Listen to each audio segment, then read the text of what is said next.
บรรดาท่านแค่กิมีเกียรติอันดับต่อไปเป็นอันดับที่8เรือไฟจากมหาวิทยาลัยสุภานุวงศ์เรือไฟไม้เหล็ก8ซึ่งเรือไฟซี่สัตนาเจ้าอยู่เฝ้าจอมซี่วัสดุเห็ดด้วยไม้ไผ่ไตเทียนไข่ความยาว 9.9 เมตรความสูง 3.9 เมตรอิงตามชื่อที่ปรากฏในการ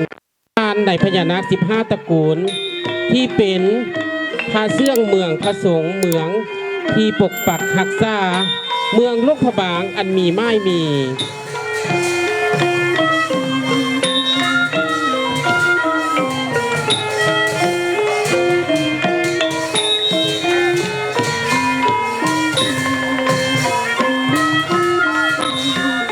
อยู่เฝ้าจอมสี่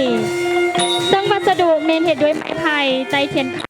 ความยาว 9.9 เมตรความสูง 3.9 เมตรอิงตามชื่อที่ปรากฏในคำการสวยนัก15ตระกูลที่เป็นผาเสื้อเมืองผาส่งเมืองที่ปกปักรักษาเมืองลวกพะบาง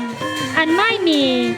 นางดำยุคกทอนนางดอนยุคกเหือนางพุ่มเฟื่ออยู่เนื้อทาซาง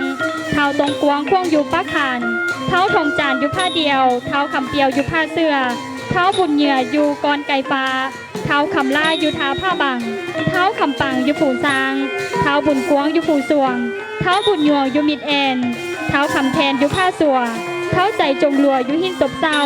เท้าอุสุพนักเจ้าอยู่เฝ้าศพดงเท้าใจจำนงอยู่พระบาทพญาซี่สัตนักเจ้าอยู่เฝ้าจอมผูซี่พระเจ้าซี่สัตนักเจ้าอยู่เฝ้าจอมผูซี่พระบาทเหนือเป็นพญานาค1 ใน 3 โตเป็นมเหสักของนักทั้งหลายเป็นเขาเป็นประธานของวงสายาโดยเฉพาะก็เป็นนัก15ตระกูลปกปักรักษาผูซี่และโบราณเพิ่นเทียบความยาวของบ้านเมืองก็เทียบใส่ความยาวของซี่สัตนักแม้นไม่เอาปักขานเสียงทองเป็นหัวนาคไม่เอาปักน้ำดงเสียงดงเป็นห้างเมืองหรือห้างนาคเมืองล่วงเห่าจึงมีชื่อว่าล่วงพระบางซี่สัตนาคณหุดอุตมาลาสัตธานีแปลว่าเมืองลานซางล่วงพระบางแต่แปลอีกอย่างหนึ่งก็เป็นชื่อเมืองล่วงพระบางตามประเพณีความเชื่อแต่โบราณกาลแม่นมือออกพรรษาประวรณาการเฮแห่นเหือไฟองค์พญานาคขึ้นถึงภูซี่ด้านทิศตะวันออกเพื่อสักการะบูชาหอยพระบาทเรือแล้วนำเหือไฟลอยลงแม่น้ำคลองเพื่อสักการะบูชาแล้วเหือไฟแม่ได้ไล่ไปเวิร์นอยู่บริเวณโคงกลางลำแม่น้ำคลองเป็นที่ตั้งของพระบาทตาเปียบได้ดังบูชาพระบาทเหนือและพระบาทตาไปพร้อมๆกัน